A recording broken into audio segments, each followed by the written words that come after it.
Hello, everybody, and welcome to Atheist Sunday School, your one-stop shop for everything Atheist Sunday and school. And boy, do we have a show for you today. Today we are covering the book of Obadiah. The whole thing. Yeah, the whole thing. I know it's going to be such a long stretch, such a difficult book to get through. I don't know how we're going to fit this whole novel into one episode. But you know what? We're gonna try. Because we try on this show. Apparently. Speaking of trying, I have the King James Version of the Bible. I have the English Standard Version of the Bible. We also have I'm Eerdmans. the guy behind the mic. I never say that. Yeah, yeah, that's Chris over there. We also have Eerdmans' commentary on the Bible.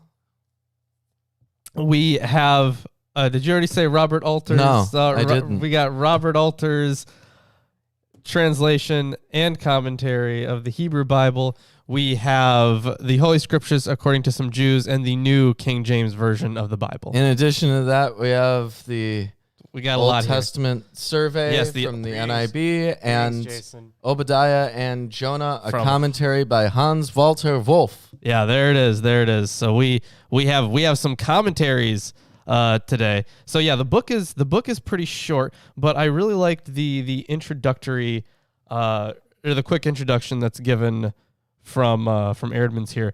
Jerome's statement that this book is as difficult as it is short is often quoted. So there are some difficulties in this book, and of course we're going to get into those on this show because this is the one chance we're getting. So we will get to that when we do the more verse by verse stuff. But first, I want to comment a bit about the setting and the time period as well. Yeah, so before you hop into that, there are a bunch of mentions of Edom. Yeah. Edom is the target of Obadiah's message. Yeah, and for those who do not remember, Edom, I believe, if I'm correct about this, they're supposed to be the descendants of Esau's lineage. Yeah, and they're the southern region, and of course Judah and Edom have had a lot of problems, just so many problems in the past. They've had countless wars and battles, and this is kind of I guess a little summation of all that. Yeah, I mean not even a summation, but you can obviously see that. Obadiah does not like Edom. Yes, you can see that. Yeah. And, the Edomites have a good reason to have a gripe with them, right? I mean, Esau had his lineage stolen. Yeah, you can see why he'd be pretty mad, right? So for and it's good to see Justin and Jason in the chat. Yeah, our double J's. So for the date of Obadiah, of the sayings in the book of Obadiah, only those in verses 11 through 14 can be unequivocally dated. They talk about the days in which foreigners carried off the Jewish army and also decided to deport civil population of Jerusalem and its ruling class. During these events, the Edomites looked on gloatingly. They also tried to prevent attempts to escape. Taken as a whole, these statements and similar remarks can refer only to the period immediately after the Babylonian conquest of Jerusalem in 587. But what Obadiah says is so independent and so specific that we can only conclude that it was directly based on happenings during those catastrophic days. He cannot have fabricated this material. It would therefore seem most plausible to assign these sayings to a date not later than a few years after 587. In the sayings that precede these verses, a reference to the behavior of Edom during and after the fall of Jerusalem in 587 can be detected at most in verse 9. The saying in verse 3 about Edom's self-confidence is much more comprehensible if it refers to Edom's withdrawal from an anti-Babylonian alliance. Now, of course, we talked about they all had some alliance before, and Jeremiah also references this alliance, but the alliance is between 594 and 587. The Edomite withdrawal may perhaps have been connected with the retirement of the Egyptian army, which, according to Jeremiah 37:5, had hastened to Jerusalem's help. Of course, they were teaming up for a short amount of time there, and that was one of Jeremiah's qualms with them. So we're gonna get more into like some specific textual difficulties at some point, and it seems that for development purposes, kind of the first 15 verses, I believe, can be seen as a unit from as far as I can surmise from reading these. And then the rest may have been a later addition, although there's still debate over that. So there's not much in this one, honestly, but there was a interesting connection between Obadiah and other prophets that I wanted to quickly cover here. So the literary unity of the book does not overshadow its diverse components and influences from oral and written sources. Perhaps the material used by Obadiah is of ritual or liturgical origin. However, the range of the prophet's thematic and literary resources is difficult to determine. The relationship between Obadiah and other prophets, particularly Jeremiah, has been the focus of much study and research. Specifically, we can identify similarities between Obadiah 1 through 6 and Jeremiah 49. According to some scholars, Obadiah used the oracles of Jeremiah to formulate his own prophetic proclamation. Others believe that the book of Jeremiah includes the material that had been prepared by Obadiah. Both points of view claim that one of the two authors relied on the material of the other. A better explanation may be that both works rely on prophetic material that already existed in cultic and prophetic circles in Jerusalem. Stylistic and thematic analysis of both works reveals literary, textual, and thematic continuity, which may be explained on the basis of that hypothesis. And then he goes on to list some parallels here. So we have the first part of Obadiah 1 corresponding to Jeremiah 49:7. 1b through 4 corresponds to Jeremiah 14 through 16. 5 through 6 corresponds with 49:9 through 10a. 8 corresponds with 49:7. There's a good amount of them, and then also there are some connections with Joel as well, as we will see. Although those definitely seem like more like they're all in one string. But, well, I can't say all in one string because it's such a short book, right? Yeah. But they're fairly close together in the text, and they are mostly. So yeah, the study of Obadiah, moreover, reveals thematic and literary contact with other prophetic books, particularly with Joel, Amos, and Ezekiel. The parallels and similarities again underscore the importance of prophetic material against other nations, which circulated among the prophetic and cultic groups in Jerusalem. The brief oracle against Edom included in Ezekiel 25 and the theme of the day of the Lord of Amos 9:12 are examples. Obadiah also bears strong similarities to the book of Joel, and he goes on to list mostly Joel 2 and 3, chapters 2 and 3, with the parallels here. So, aside from that, there's really not much more to say, although we can there is mention of the day of the Lord. Yeah, absolutely. But that's that is kind of classic prophetic material at this point. Although Joel definitely stressed it the most. So I imagine you'll be getting most of your commentary from Wolf's work there. Yeah, probably. So while you're looking over that, since it is much more in-depth than anything in Eerdmans. Yeah. I will reference things in Eerdmans and in Alter. Okay. I mean, I could always reference Alter as well. I mean, you could, but it's right here in front of me. So. We got Matthew back too. Oh, welcome back. Hope all is well. Well, there's not that much else to say about Obadiah. I imagine much of what we will be covering today is things that we'll cover elsewhere or have covered elsewhere, in accordance with what you just said about all the things taken from Jeremiah or contributed to Jeremiah and Ezekiel and Amos, Joel. So I guess we can just hop into it. Yeah, probably. So I do want to quickly just talk about the unity between the first 15 verses here. All right. So yeah, what has led recent research generally to see verses 1 through 14 and 15b, keep that in mind, 1 through 14 and 15b, as a single unit in spite of a number of difficulties. The cohesion of the individual sayings, first of all, becomes evident when the passage is set over against the continuation in verses 15a and then 16 forward. Oh, and by the way, so a lot of these citations, they have, like, when we're referencing the first part of a verse, it's 15a, right? Or and then 15b for the second, right? And then a lot of the times it says F. I figured that just meant forward. Yeah. So verse 7 forward and like verse 8 forward, all those times. Yeah. I think it just means forward. Okay. That's fine. Yeah. That's just because I remember when before we figured out what it was, we would just say F or not use it at all. Mm. Yeah. So yeah, exactly. So it was just really weird.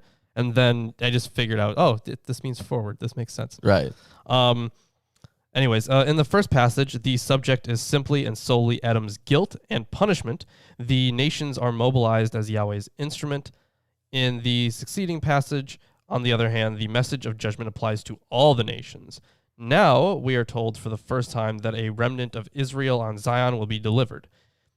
And that's in verses 17 and 21. Indeed, that Jacob and Joseph will themselves implement Adam's punishment to their own advantage. This thematic division is clearly borne out and underpinned by the style in the first major section, which we are considering here, and which constitutes the main part of the book.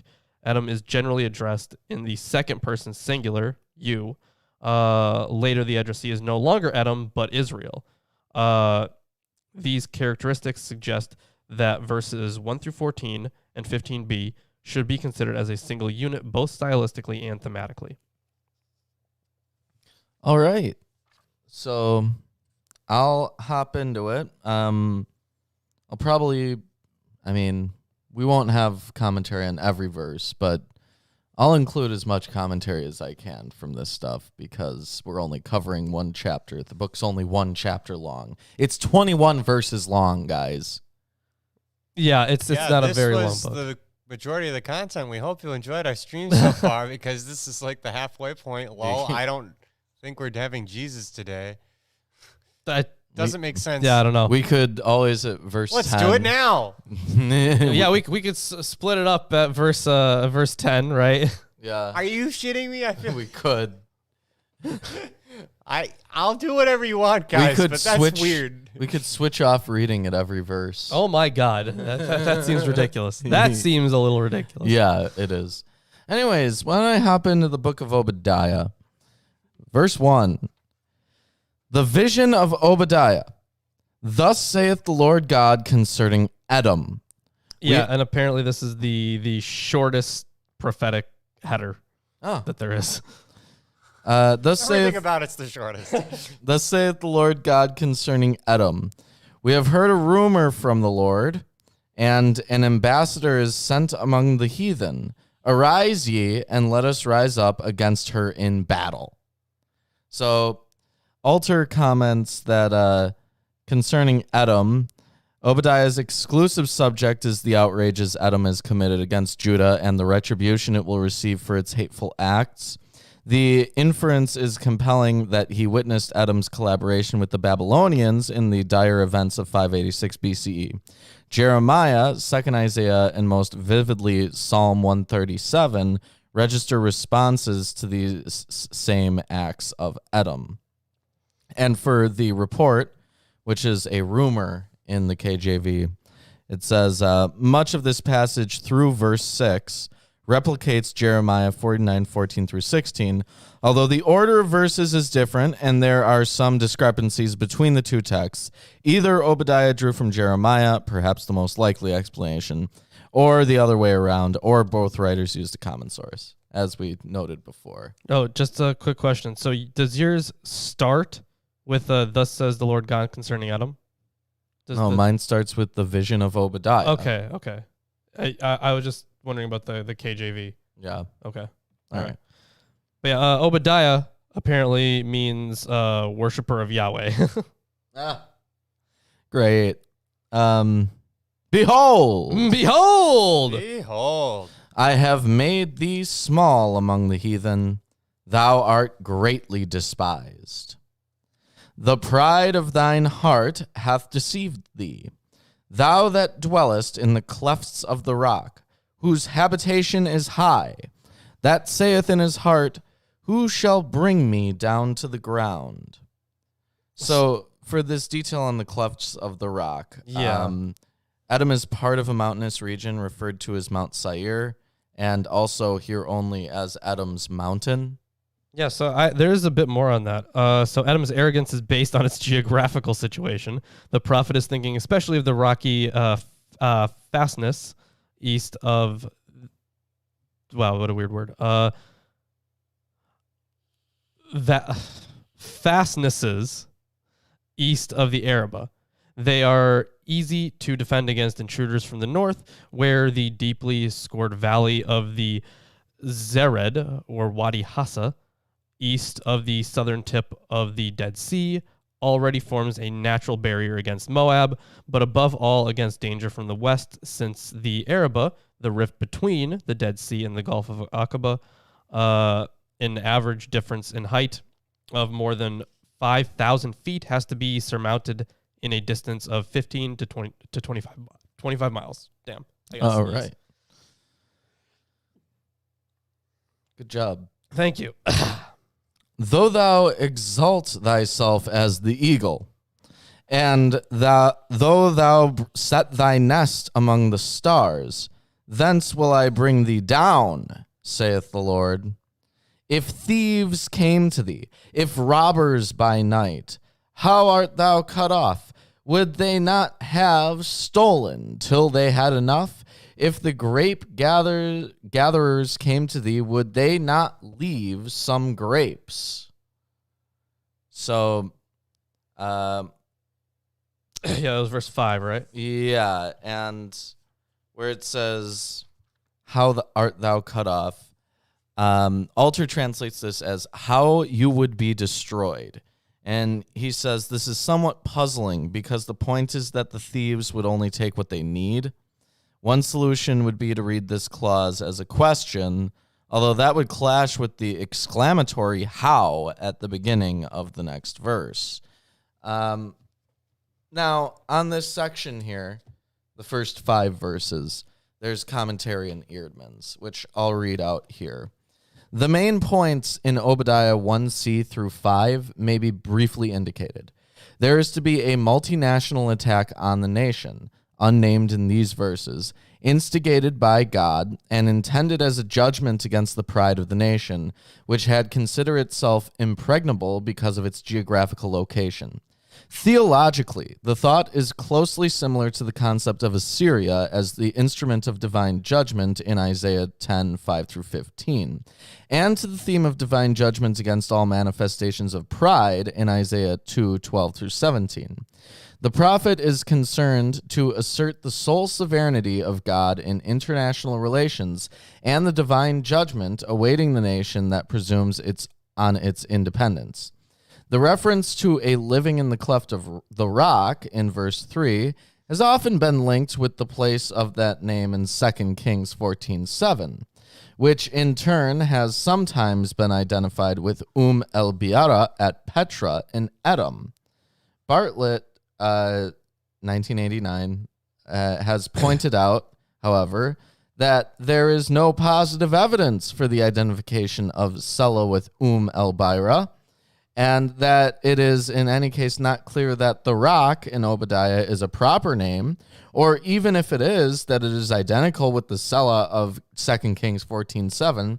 At most, one can say that the phrase in Obadiah 3 may reflect the identity of the unnamed nation in verses 1c through 5 as Edom, but there can be no certainty on the matter. The point of the obscure verse 5 is probably the completeness of the destruction envisioned, going beyond the usual ravages of pillagers.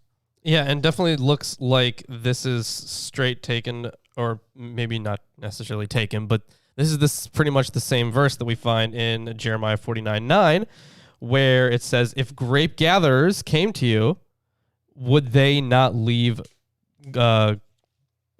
gleanings? If thieves come by night, would they not destroy only enough for themselves?" Yeah, so it's directly, it's almost exactly the same. Yeah. So on that connection, though, so when he remodels the sentence, which Jeremiah 49:9 passes down to us in the indicative, it is a question whether his intention is merely to give it rhetorical form. In Jeremiah, the sayings seem to threaten a complete and utter plundering. There, the possibility of any gleanings after the grape harvest is categorically denied.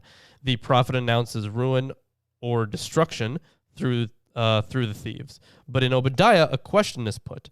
In the translation that we have, then the one I just read, the one in Jeremiah was also a question. But I guess in the Hebrew, it's not a question in Jeremiah. The prophet announces ruin or destruction through the thieves, but in Obadiah, a question is put. The question whether thieves do not merely steal until their requirement has been met, and whether grape gatherers do not leave gleanings for the poor and for strangers as the ordinances of the law require. Here the comparison between Edom and the house that has been robbed and the vineyard that has been harvested serves to intensify what is said, like the comparison with the eagle's nest in verse 4. All right, I'll continue. How are the things of Esau searched out? How are his hidden things sought up? All the men of thy confederacy have brought thee even to the border. The men that were at peace with thee have deceived thee, and prevailed against thee. They that eat thy bread have laid a wound under thee. There is none understanding in him. Now, Alter notes, this is a measure for measure justice. Edom betrayed its brother Israel. Now it will be betrayed by its allies. Now, for eating bread, Alter says, who ate bread at your table. He notes that the Hebrew shows merely your bread, but the text looks defective because this one word is not sufficient prosodiacally to constitute a verset. The translation assumes that the line originally read Okle Lameka, literally the eaters of your bread, a biblical idiom for dependents or vassals, and for there is no understanding in him or no discerning in him. This refers to Edom. Such switches from third person to second person are common in biblical usage. So let's continue on here with verse 8. Shall I not, in that day, saith the Lord, even destroy the wise men out of Edom, and understanding out of the mount of Esau? So this is part of a new prophecy. It's inserted at this point because the discerning at the end of the previous prophecy is picked up in the opening line here. And thy mighty men, O Teman, shall be dismayed, to the end that every one of the mount of Esau may be cut off by slaughter. Now, yeah, so this Teman. So in verse 9, Teman is mentioned parallel to the mountains of Esau. In the Old Testament, the name Teman is not usually applied to a city or town, a town which Gluck believed could be identified with Tuilan, northeast of the village of Elgi, in the region just east of Petra. Genesis 36 talks about the land of the Temanites. In Ezekiel and Habakkuk, Teman also represents a considerable region, and in Jeremiah 49:20 is parallel to Edom, which would make sense for this. Perhaps Teman sometimes meant the southern part of the Edomites' ancestral mountain country, east of the Arabah, while Bozrah was the name given to the northern part of the country. but here Taman means the country as a whole. The verse describes the consequences when God robs Edom of its wisdom. Then its warriors collapse. In Jeremiah 51:56, there's the breaking of the bowls used in war.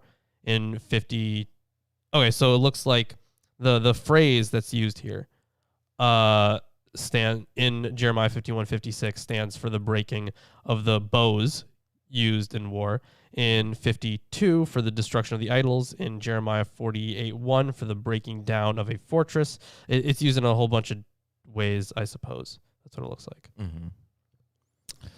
For thy violence against thy brother Jacob, shame shall cover thee, and thou shalt be cut off forever. Now, there's a bit in Eerdmans here that I want to get into, talking about these verses. In verse 6, Edom is mentioned for the first time since the introduction in verse 1. As elsewhere in this prophecy, the nation is named here after its ancestor Esau, no doubt to stress the traditional relationship with Israel and to underline the treachery of Edom's conduct, as spelled out in verse 10, which I just read. Before the indictment, however, the prophet emphasizes in verses 6 through 9 the completeness and inescapability of the judgments awaiting Edom. The past tenses in verses 6 through 7 are probably to be explained as examples of the Hebrew idiom called the prophetic perfect, where the use of a tense suggesting completed action reflects the certainty of the events predicted in verse 6. Verse 6 gives the impression of a definite application to Edom of the less specific threat of verse 5. Verse 7 indicates that the time of its judgment, Edom will itself be betrayed and let down by its supposed allies, just as Edom betrayed Israel. The principle set forth in verse 15b, which we'll get to eventually, is the basis of the judgment here pronounced on Edom. Now, Obadiah verse 8 introduces another theme, that of the wisdom of Edom. It is interesting that this is mentioned also in Jeremiah 49:7, although there are no verbal parallels of the kind that are found in verses 1c through 5. It's often suggested that Edom was renowned for wisdom practitioners, and attempts have been made to link the origins of the book of Job with Edom. Unfortunately, there is virtually no actual evidence to establish the existence of a specifically Edomite wisdom tradition. Obadiah 8 and Jeremiah 49:7 may simply be referring to wisdom as one of the resources which any nation might hope to deal with political threats. At any rate, it is likely that statecraft is the particular form of wisdom that's in mind. Edom's astute politicians will no more be able to rescue her from the coming judgment than her geographical situation or her military prowess. The whole of verses 6 through 9 stresses the finality and inescapability of the judgment awaiting Edom. Yeah, and this judgment will be put on them by the Israelites. Yeah. And by Yahweh. Well, yeah, by Yahweh through the Israelites. Yeah. In the day that thou stoodest on the other side, in the day that the strangers carried away captive his forces, and foreigners entered into his gates, and cast lots upon Jerusalem, even thou wast as one of them. Yeah, so the day is defined more precisely as the occasion when foreigners led off the Judean troops into captivity, and when lots were cast over Jerusalem as well. In this last description, we should probably think not of the actual tillable soil of Jerusalem, but of the people, and this is where we get the much stronger dating. Now, Alter's position on this is that this is a description of the day of the conquest of Jerusalem. Yeah. And that they cast lots in order to divide up the city in shares for the conquerors. Though I could see it being applied to the people as well. But thou shouldst not have looked on the day of thy brother in the day that he became a stranger. Neither shouldst thou have rejoiced over the children of Judah in the day of their destruction, neither shouldst thou have spoken proudly in the day of distress. Now, there's a textual note. So where it says spoken proudly, Alter translates this as not to gloat. And he says the literal sense of the word is see in, a set idiom for witnessing the downfall of one's enemy with schadenfreude. This series of sentences is cast as negative imperatives, but the implication is that this is what Edom in fact did and should never have done. Yeah, you're looking on, on the destruction of the nation, and they were all like, "Ha! Look at you! You're getting destroyed." Yeah. So this is so now it's like this is what you get. Yep. Thou shouldst not have entered into the gate of my people in the day of their calamity. Yea, thou shouldst not have looked on their affliction in the hands of their affliction in the day of their calamity, nor have laid hands on their substance in the day of their calamity. Neither shouldst thou have stood in the crossway to cut off those of his that did escape. Neither shouldst thou have delivered up those of his that did remain in the day of distress. So, they're cutting off fugitives. The indictment of Edom moves from his simply gloating over the downfall of Judah to his taking an active part in the onslaught by killing those who attempt to flee. Yeah, there's not really much more that I can add to that, honestly. All right. For the day of the Lord is near upon all the heathen. As thou hast done, it shall be done unto thee. Thy reward shalt return upon thine own head. So this is split up in a different way, right? Because this is verse 15. Yeah. So the first half of verse 15 is not to be seen as part of the unit before, according to Wolf. That's right. I knew it was something German. So he just has the comment here about 15b. So as you have done it, or as you have done, it shall be done to you. Your deeds shall return on your own head. These sentences sum up the proclamation of Edom's punishment and guilt. Impressively, the verse puts a two-stressed bicolon parallel to a tricolon. These give a different form to the generally accepted answers to the question of what was to be expected as a consequence of the crimes that were forbidden and had nonetheless been committed. In the process of this modification, the two sentences take the legal principles, which are otherwise formulated in the third person, as precepts and transpose them into the form of a threatening address. In this way, they adapt them to the style that dominates verses 2 through 14, with its second-person masculine singular form. The first sentence transforms the rule passed down in Leviticus 24:19. As a man has done, it shall be done to him. Leviticus 24:17 through 21 explains this law of retaliation, which, according to verse 22, applies explicitly to the sojourner and to the native alike. So its application to Edom is not surprising, especially since it counts as a rule of international wisdom, of which there were excellent exponents in Edom. The rule which Obadiah takes over merely establishes the nature of the punishment. It does not say who will carry that punishment out. Now, I want to read about these verses from Eerdmans, too.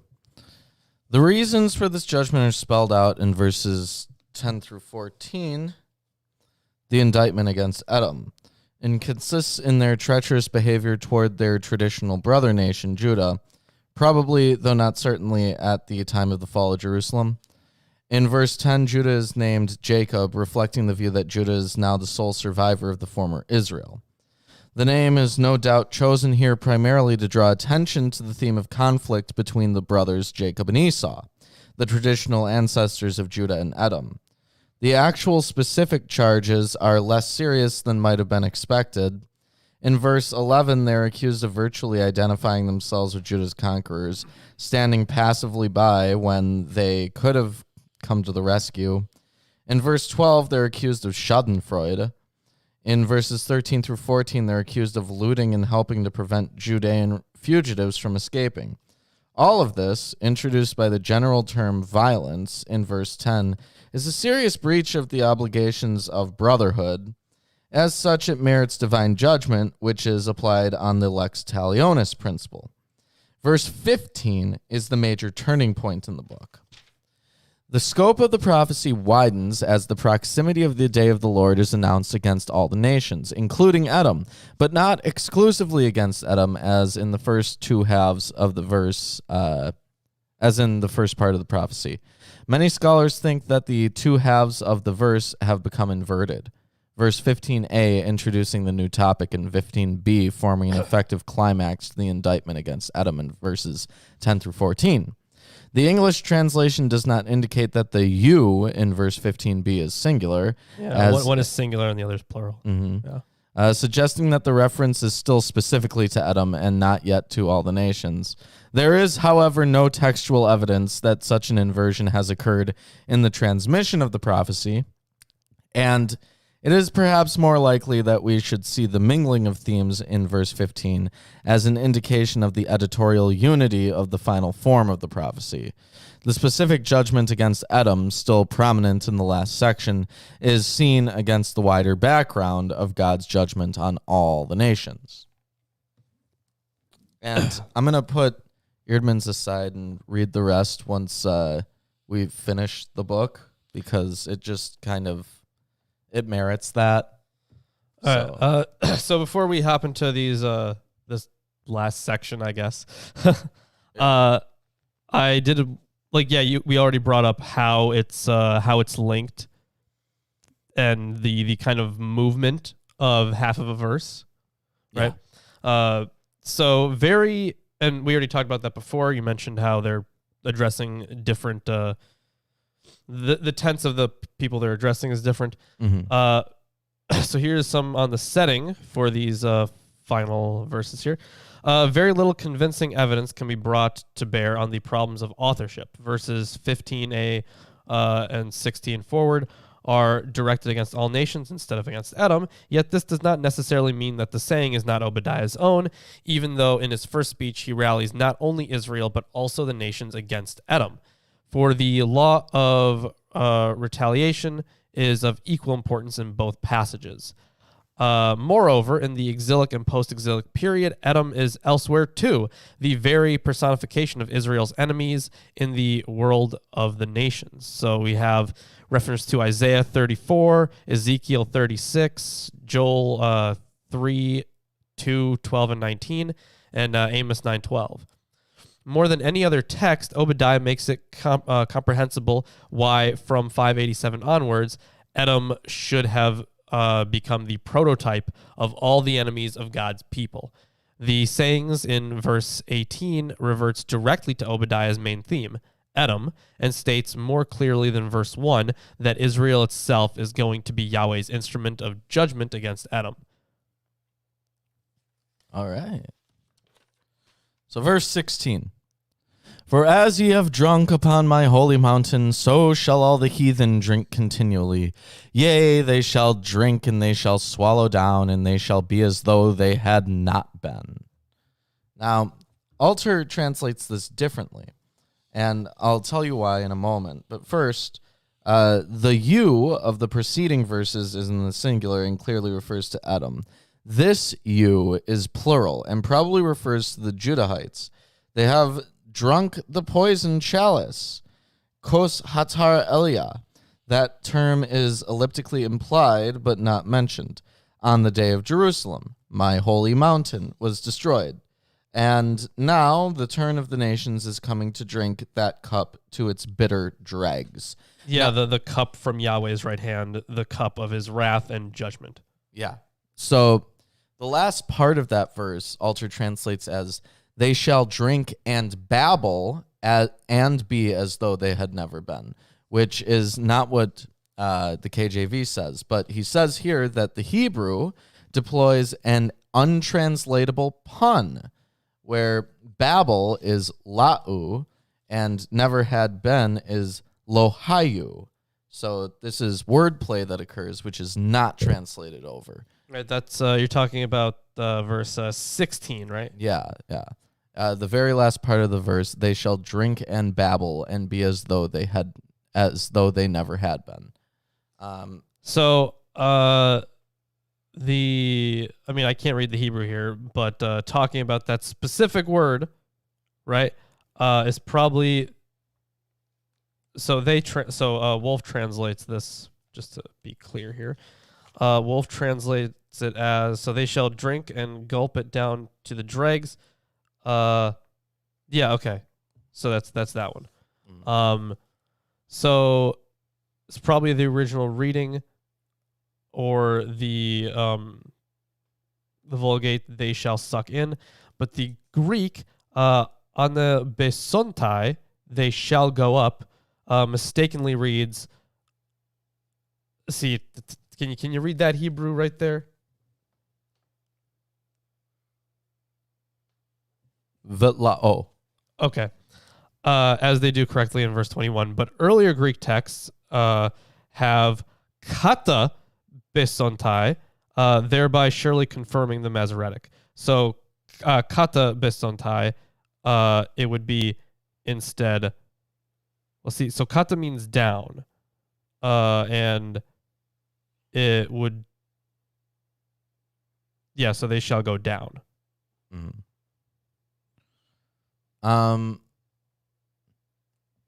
Well, actually, it's vitlau, and normally when you have v at the beginning there like that, it means and. Okay. So, if lau is translated here as babble, as Alter does, then his translation, they shall drink and babble, makes sense. So, I mean, there's that. Verse 17. But upon Mount Zion shall be deliverance, and there shall be holiness, and the house of Jacob shall possess their possessions. And the house of Jacob shall be a fire, and the house of Joseph a flame, and the house of Esau for stubble. And they shall kindle in them, and devour them, and there shall not be any remaining of the house of Esau, for the Lord hath spoken it. So in this next saying, the tone becomes considerably sharper still. The sayings differ from the previous one, first of all, because it mentions the house of Jacob as well as the house of Joseph. The house of Joseph was the northern kingdom of Israel after its leading tribe. Joseph is the tribal father of the central Palestinian tribes of Ephraim and Manasseh. For Obadiah, Joseph is the highest possible partner, together with Jacob, in the genealogy of the fathers of the tribes. Nowhere else in the Old Testament are the house of Jacob and the house of in the Old Testament are the house of Jacob and the house of Joseph put side to side like this. But substantially speaking, Isaiah 8:14 already groups together both houses of Israel. Speaking to Edom, the exiled, Ezekiel calls them these two nations and these two countries. In 37:16 forward, he expresses the hope that they will be united again. And in this connection, he also talks about Joseph as well as Judah. And then also in Hosea 1:11.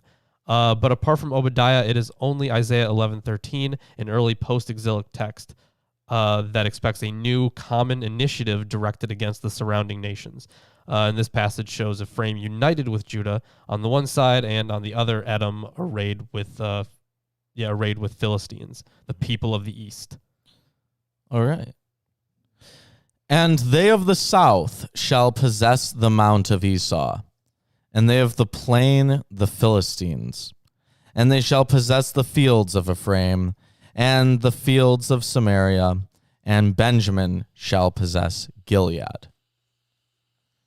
And the captivity of this host of the children of Israel shall possess that of the Canaanites, even unto Zarephath, and the captivity of Jerusalem, which is in Sepharad, shall possess the cities of the south.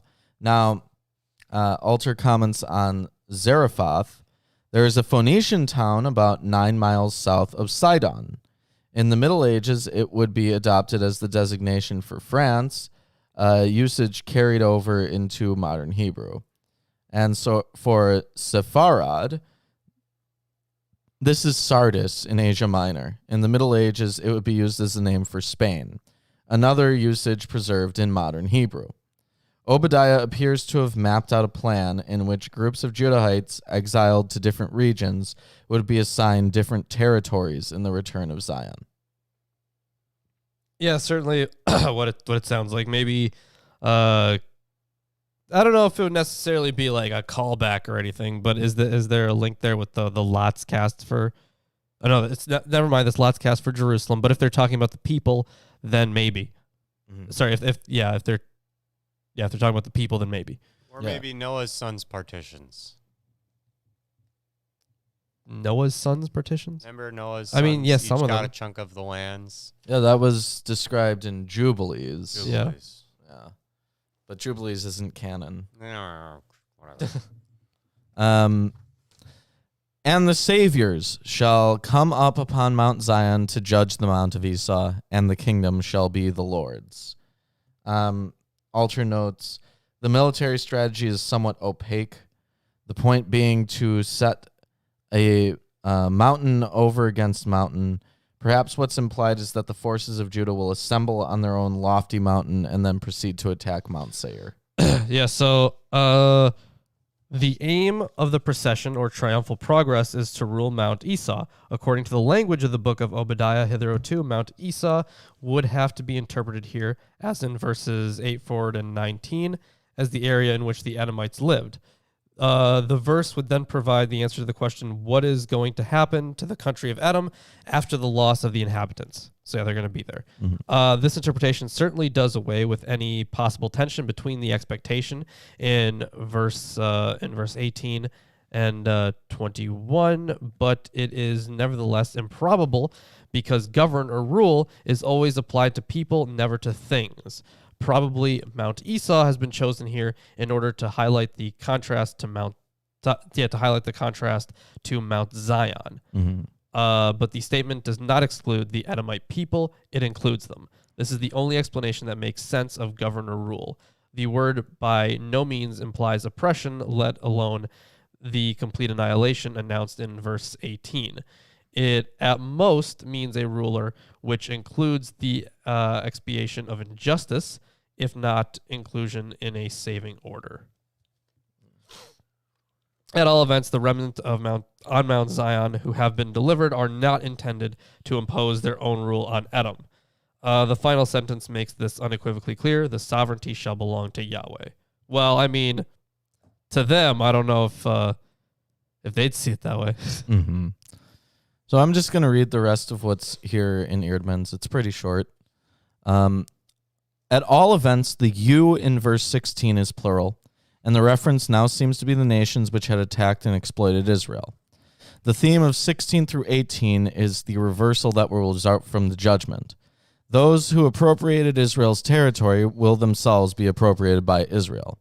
The mention of drinking in verse 16 seems to allude to the tradition of the cup of divine judgment, from which the nations had to drink in turn.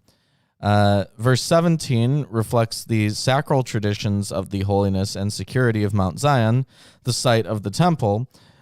There is a close parallel in 17a in Joel 2:32, where, as the Lord has said, may indicate that Joel is citing Obadiah. There can, however, be no certainty in tracing the literary relationships between different prophecies, and in any case, the dating of Joel is uncertain, as that of Obadiah. The mention of those that escape suggests the Isaianic concept of a remnant of Israel, while for Edom, there will be no survivors. Verse 21 seems to envisage the establishment of a theocracy in Jerusalem, incorporating in particular the former territory of Edom. The climax of the prophecy is the assertion of Yahweh's sovereignty as the final outcome of his day of judgment against all the nations. Verses 15 and 21 thus constitute the theological kernel of the prophecy.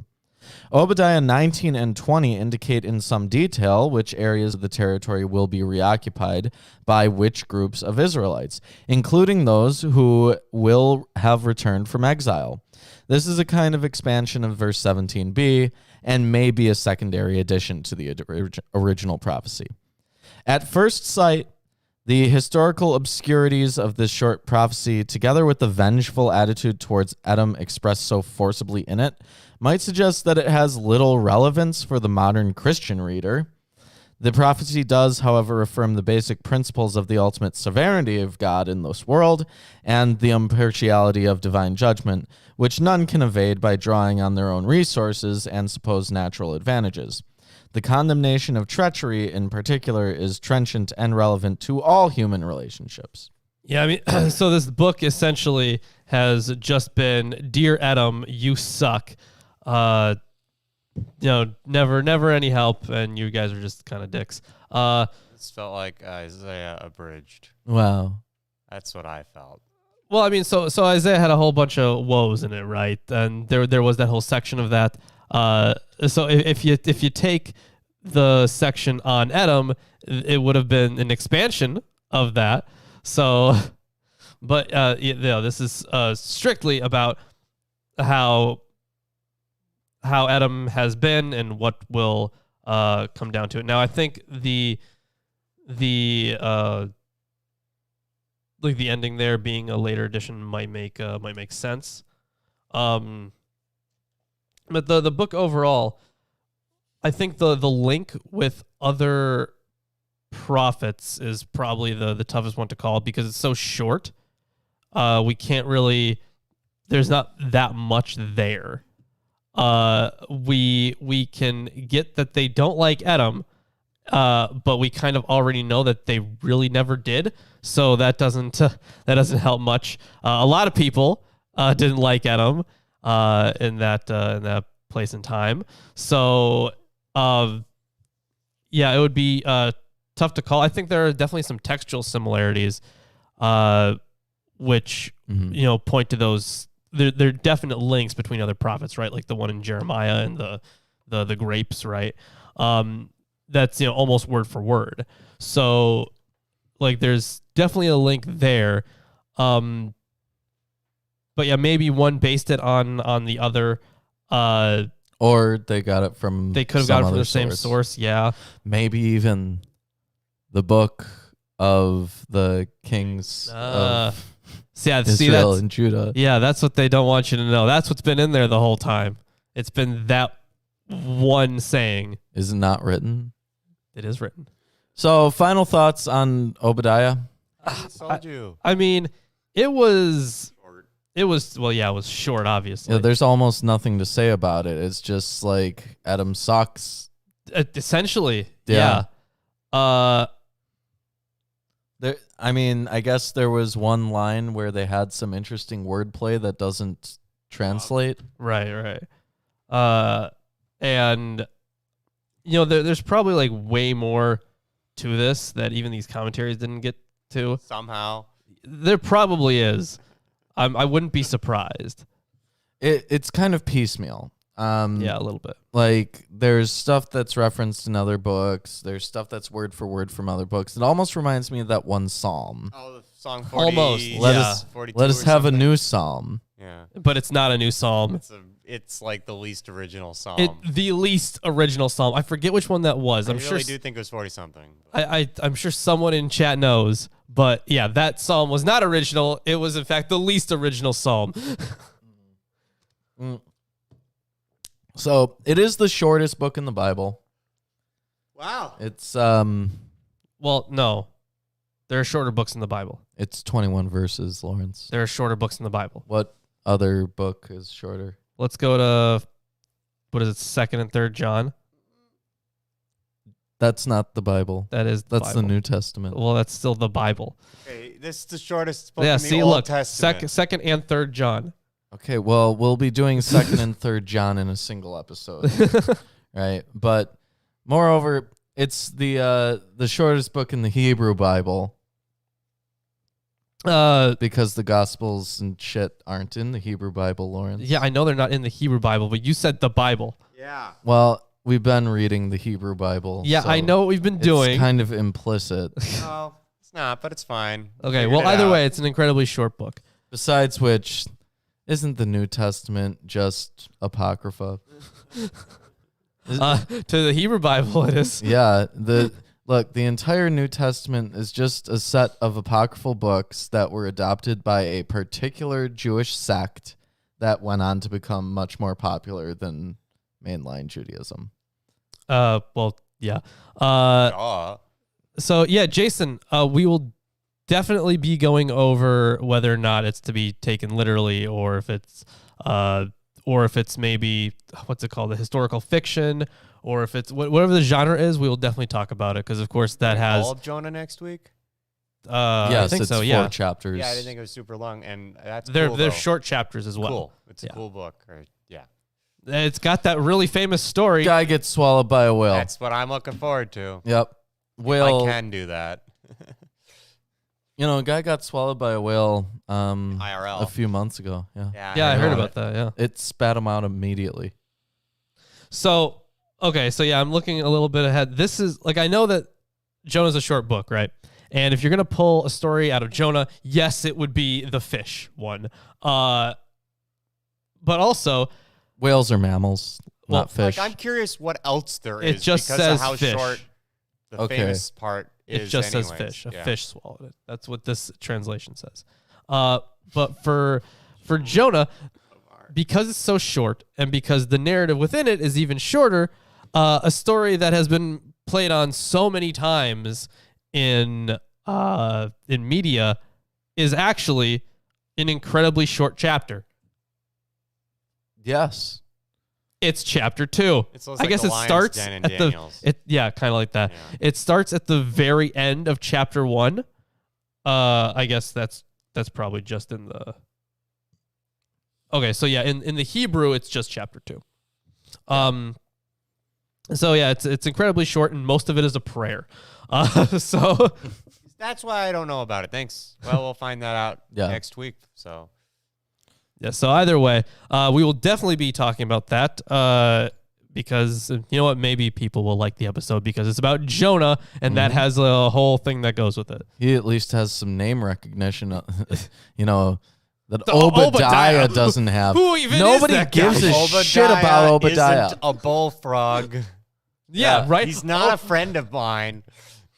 Yeah, Obadiah sucks. The book sucks.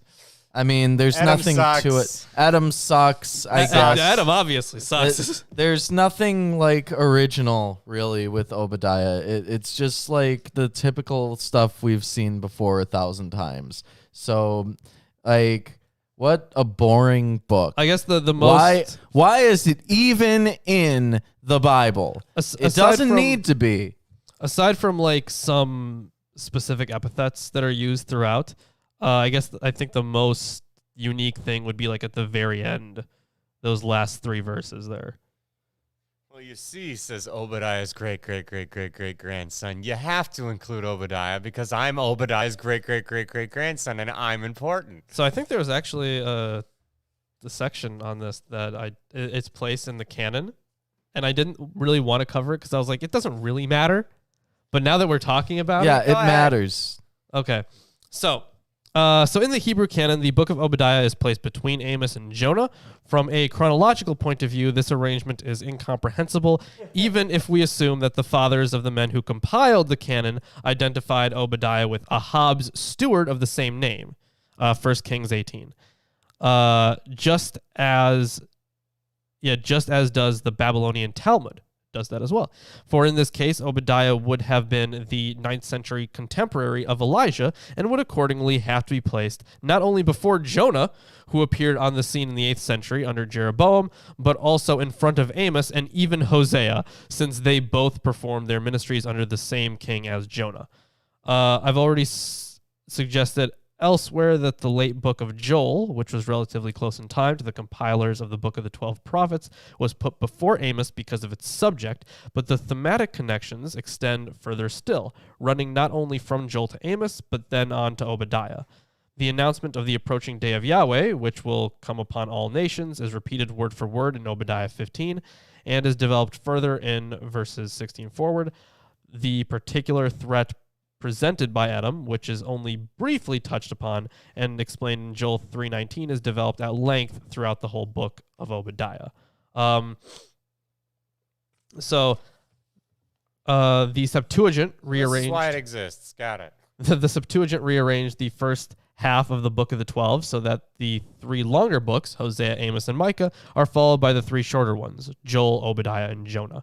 But here it was probably not the length of the books only, not the length of the books only, which was the determining factor, especially since Obadiah is followed by the longer Jonah. Elsewhere, too, the Septuagint displays a certain interest in chronology. So in the first half of the book of the 12, it will have put the 3 books which are dated through their superscription in front of the 3 that are not thus dated. Well, okay. It's the most I got to say on that. I don't have spiritual meaning in Obadiah. Okay, so spiritual meaning of Obadiah, right? You're basically looking at just returns for actions performed, right? Yeah, so like the most spiritual thing that you could get out of this is like, yeah, you mentioned before from Erdman's, like the sovereignty of God. Mm-hmm. Like there's the sovereignty of God, basically, and of course the taking up of the laws, I suppose. And you could stretch it to be something about honoring family commitments, brotherhood. Yeah. You know, I struggle to see much of spiritual value in Obadiah. Really, the book is basically like this group of people were unkind to the Jews, so they're going to be utterly destroyed. Yeah, by the Jews through God, or they're gonna be God's instrument. Was the phrase? Yeah. So I guess your spiritual value that you would get out of that is that those who stand against Yahweh are utterly destroyed. Genocide, basically. And if genocide is a spiritual value, then that's pretty twisted, man. There is, I mean, yeah, they're going to be destroyed, obviously. But although I think an interesting debate within this book is whether or not, to what extent are they talking about the land? I mean, you could go into that, but I don't think that there's enough there to justify any position. There really that. Isn't enough. It's because it's just so, yeah. Well, you guys milked this for an hour. We pretty much have. Ready to wrap this up? Yeah. Yeah, so next week we'll be reading the whole book of Jonah. On Friday, we'll be finishing the Apocalypse of Abraham, so be sure to tune in for that. That's true. We will be doing that. So let's see. What else do we have going on? I'm still working on a good amount of projects. And we Don't also forget to like, share, and subscribe. Well, yeah, like, share, and subscribe. All Here's that, some more projects. all that good stuff. You got 3 of them at least, I hear.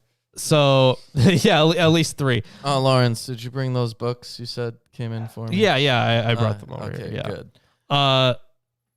So anyways, yeah, we got a lot of good stuff. Liking and sharing really does help. You know what else helps? Becoming a patron, perhaps. You can do that. You could be on this show. You could be in our hangouts. You could be entered into a t-shirt giveaway. There's a lot of good stuff on there. Speaking of t-shirt giveaways, yeah. If you don't want to do the whole monthly t-shirt giveaway thing, you could just go on to our Teespring and get a shirt. And here's one of our newer shirts, I suppose. Yeah, it's pinned up there. There it is. Our meaningless shirt. I think it's a pretty good shirt. I think it's meaningless. I think it has the best verse in the Bible on it. Wow. So that's a pretty good verse. Let's see what else we got going on. So yeah, all the stuff on Patreon, Teespring. We have an Amazon wish list.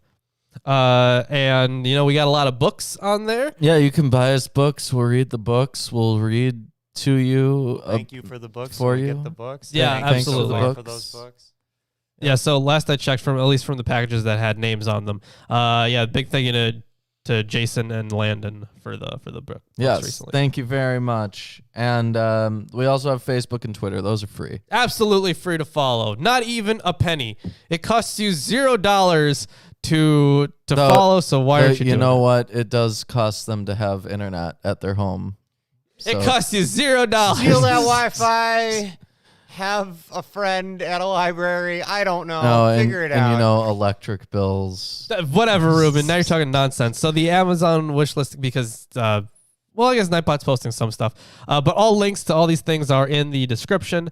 And without further ado, we will see you on Friday, and then Sunday, and then Friday, and then Sunday, and then Friday, and then Apocalypse Sunday.